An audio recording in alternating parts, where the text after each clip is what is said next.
everyone, and welcome back to a new episode of the ACCN podcast. I'm your host, Shivani. And I'm Cassandra. And today we're joined by Sumaiya, the co-founder of the Kenya Green University Network. So Sumaiya, over to you. Hello everybody, thank you for inviting me to the podcast. My name is Abdikadir. I'm the co-founder of Kenya Green University Network, a young ambitious lady and an advocate of climate advocacy and green networking. So Sumaiya, could you tell us what the Kenya Green University Network is about and what you're hoping to achieve from this initiative? Kenya Green University Network is an initiative that brings together all universities in the country to create sustainability, to promote sustainability and environmental stewardship. And our goal is to bring collaboration, innovation on green skills to the higher education sector in the country. Awesome. And I guess what made you want to start this initiative? Why did you start it? What actually made my team and I decide to start this initiative, we started probably in 2021 during the COVID time. It's because of how the world is changing. Like, there's a lot of climate crisis in the world, and universities are at the core of all this, because this is whereby research is being taken. This is whereby the future leaders and the future employers are actually being nurtured, and they can actually help the research, innovation, policy making of the country. They can actually help us to achieve like climate-free environment by probably 2033 if we involve them, because they are at the core of all the different stakeholders involved in it. Okay. And what are some of the activities the network undertakes to promote this information sharing and awareness that you're creating amongst the universities? Okay, currently we have up to 10 registered universities where we've created like different chapters in the different campuses, and we have different activities that go on, like we try create activities about sustainability, whereby we bring guest lectures. We come up with like activities like tree planting, whereby we involve the students with the different environmental clubs, where they can actually come up with like activities on waste management, the circular economy and water conservation. So those are the activities we've currently undertaken.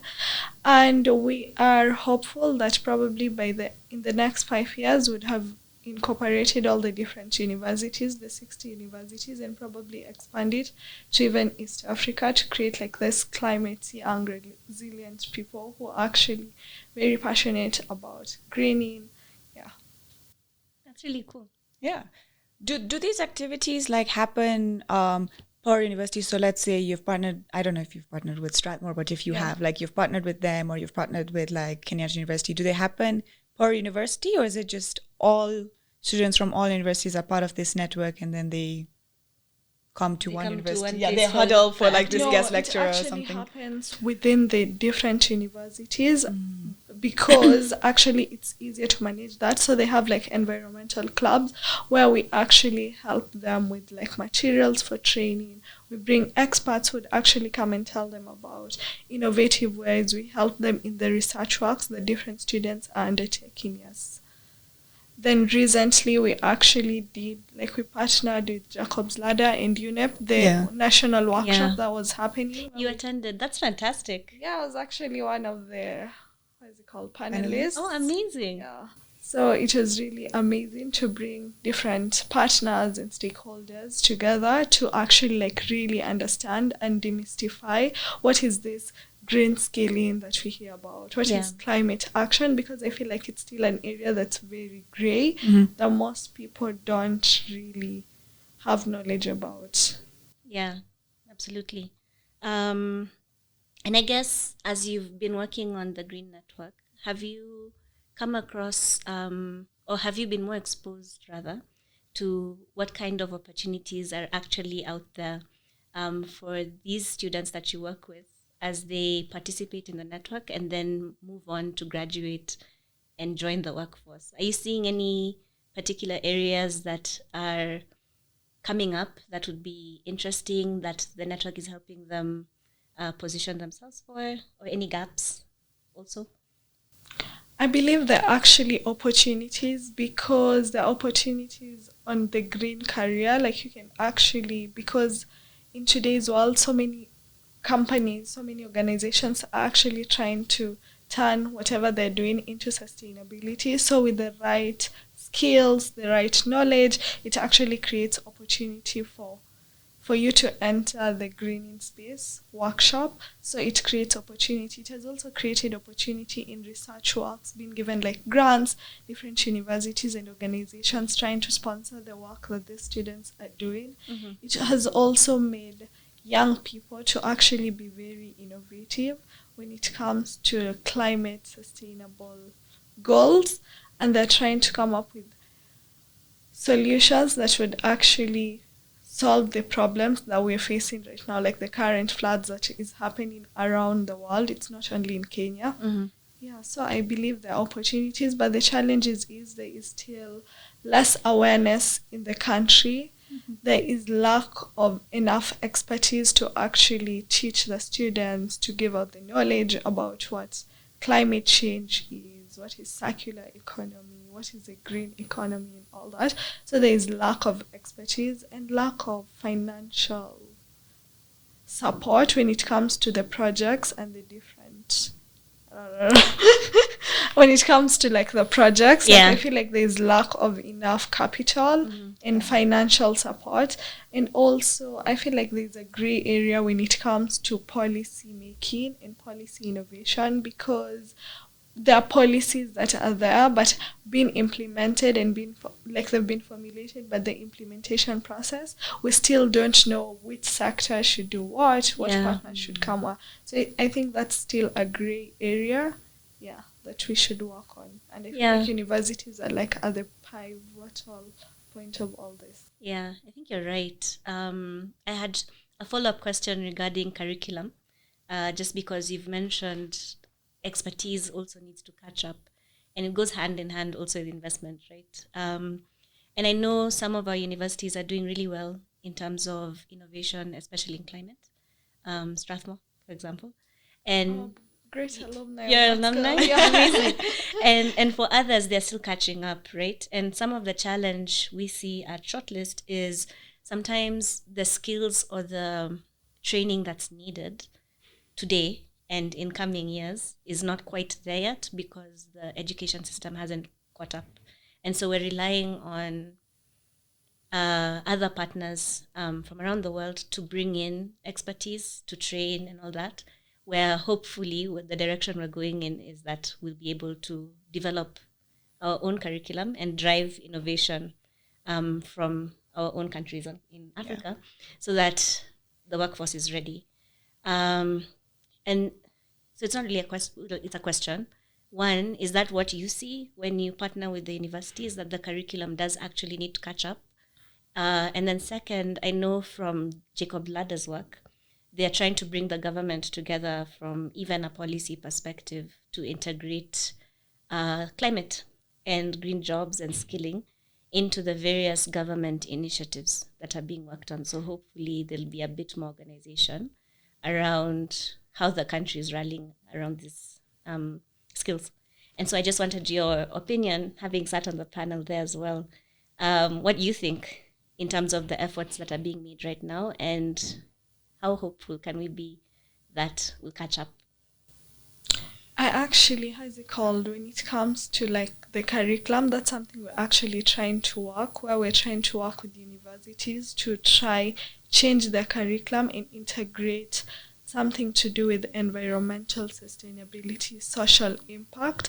So that's like we're actually working with TVET, because it actually deals with, not the higher education, but I feel like it's actually an organization whereby they actually do hands-on experience when it comes to like these things.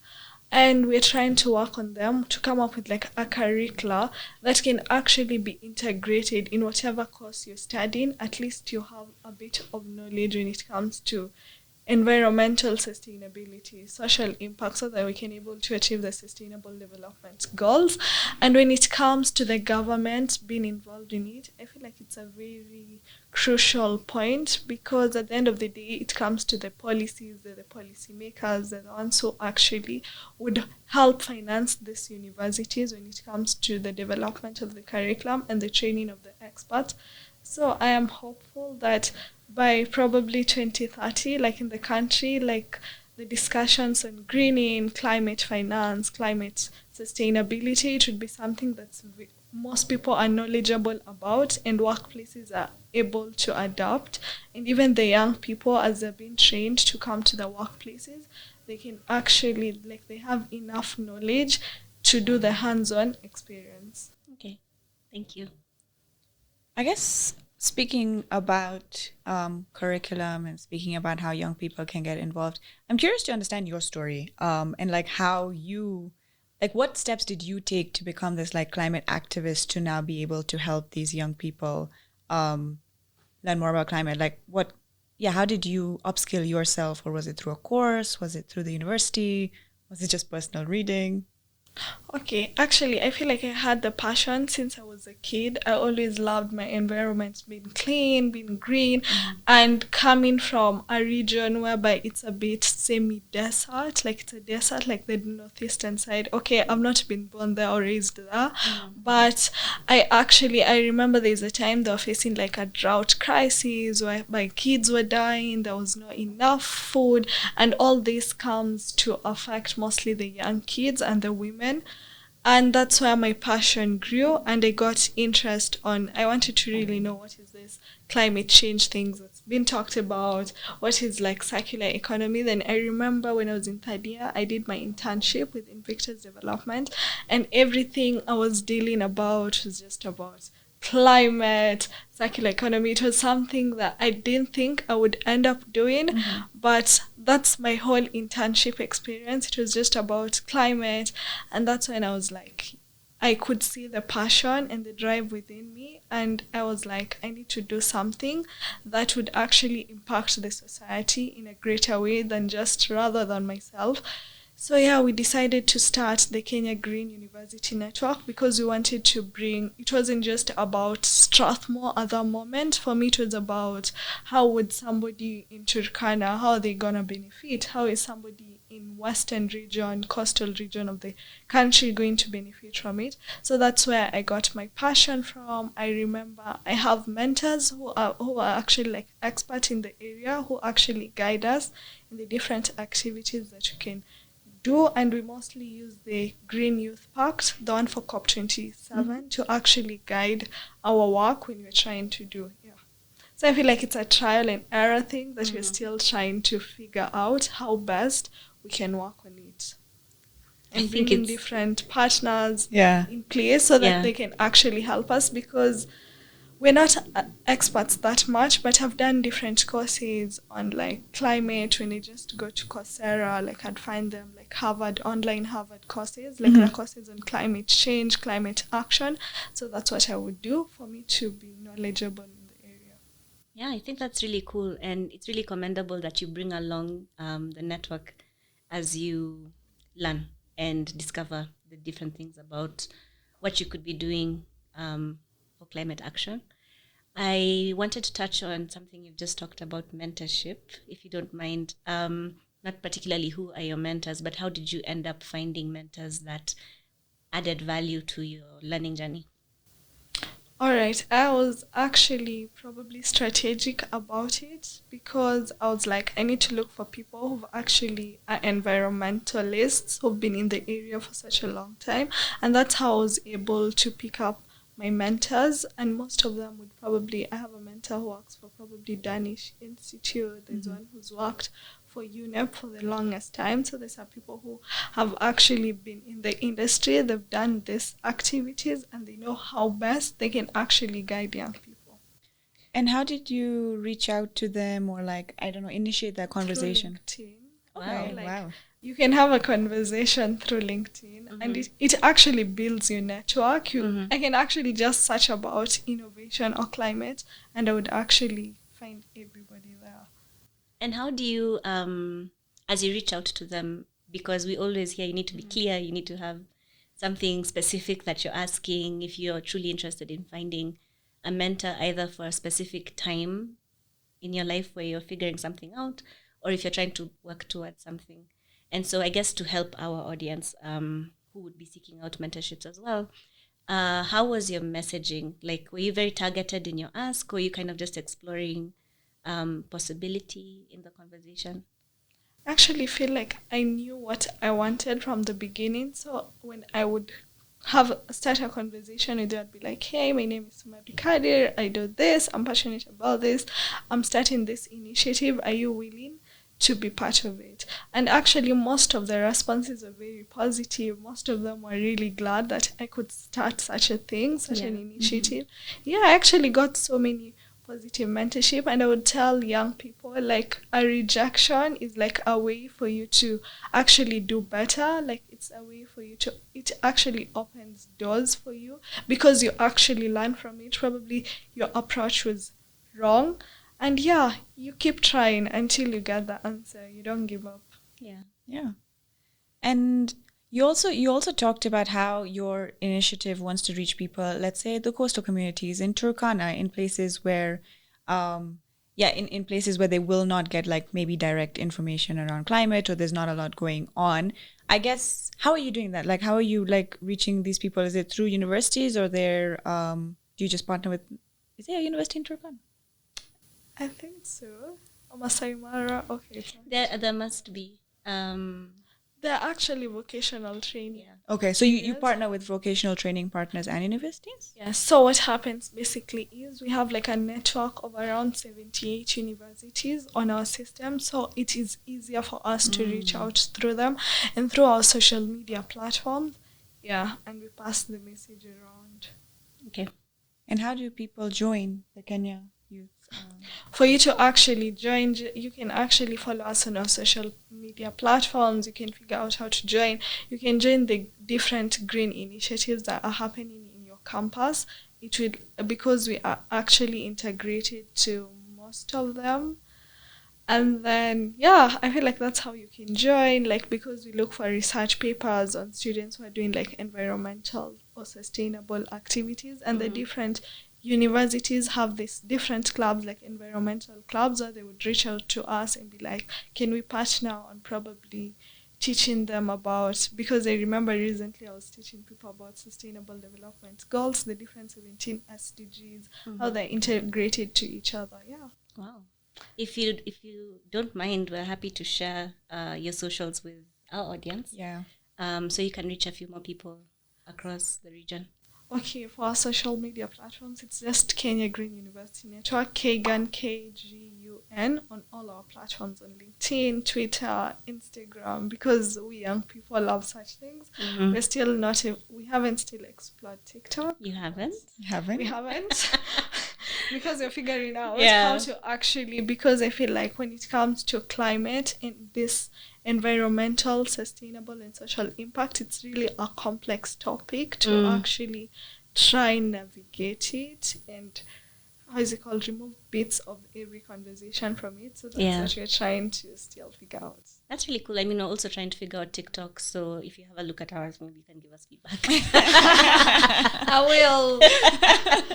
Yeah, we're trying. We're trying. We're really trying. We're like trying to figure that. We should guess Gen Zs, you know? Yeah. We have actually Shivani is Gen Z, and we've just got a new team member called Phoebe who's helping us with that as well. Yeah. So I'm excited because I'm not Gen Z.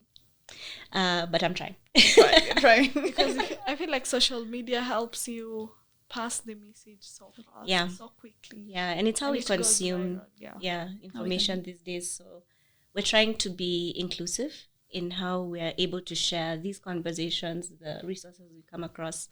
And happy to learn from you and happy to teach you what we've learned around this space. To be hosted by you guys and to learn more about what you guys are doing, because Shivani told me about you guys are doing like an episode about youth and climate sustainability. So I'm actually really interested to understand what exactly you guys are planning to do. Yeah. Well, In short, our goal is, first of all, to make sure that as many young professionals as we can reach are able to bridge the knowledge gap in terms of what's climate change, what's climate action, and how can you prepare your career to pivot into climate.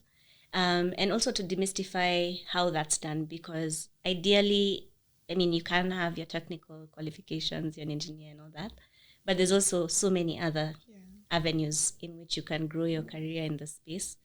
And so we're hoping to use this platform to share that information, to expose the audience to people like you who are actually, taking action and bringing people along, and to share as many resources as we can so that they're able to move their careers into climate and then grow successfully there. So that's the overreaching mission that we have. Thank you. You guys are actually doing great. Yeah. Thanks. I hope it's going to impact more youngful people, and probably you could even explore doing like online courses where you'd probably sponsor like young people who are really passionate about climate, because it's a very it's a very complex thing to understand, and most people would be like, why would I actually learn about it? Because personally I mostly deal with policy, project management, and I would be like, okay, why would I think about climate? So you have to figure out a way of making it as interesting to a point that I would wish for a day whereby climate can be taught to kids in primary school. Like, they can really get to understand the knowledge from such a tender age as they grow and choose their career paths, because that's where the world is heading to. Yeah. But that being said, like through ACCN, our network, we're trying to do the exact same thing. Is like, it's an online platform, like an online community that you can join for free, and then like monthly people can like, we're doing this thing called Kickstart Climate, where it breaks down the climate landscape to just give you like an overview of what's going on in terms of policy, what people are doing, like what are the basic terms like mitigation, resilience, adaptation. So like, you may not know about it, and how you can like see if your skills are like transferable. But I think that's the point of this series as well. And like talking to experts is like breaking down very like difficult or like topics that are not spoken about all the time, to more like understandable ways that can reach youth and like show them, hey, actually my skill set can be transferable to the, and like Cassandra and I say this all the time, we're like project managers. She's like my ops guru, and like I come from like a project management like background, and so like, yeah, we didn't think that we would be in climate, and here we are like talking about climate on a daily basis, working on climate projects. So yeah, that's the overall goal for it. And like people like you, honestly, like people like you are inspiring to the youth of Africa to just take the first step. Thank you. I actually like what you guys are doing, and I hope this initiative is going to be great, and it's going to be impactful to not only the youth in Kenya, but probably in Africa at large. Thank you. Thank you. Great. Yeah, I guess that is the end of our conversation. Thank you for joining us. Super grateful for having you and talk about your journey and your initiative. I hope everyone that views this, if they want to join, they're able to join. We'll link the socials. But yeah, thanks for joining in another episode for ACCN. Thank you. Thank you for hosting me. It was glad, and it was an amazing conversation, and I can't wait to be hosted in the next and being part of it. Yeah. Absolutely. Amazing. Thank you, guys. Thank you.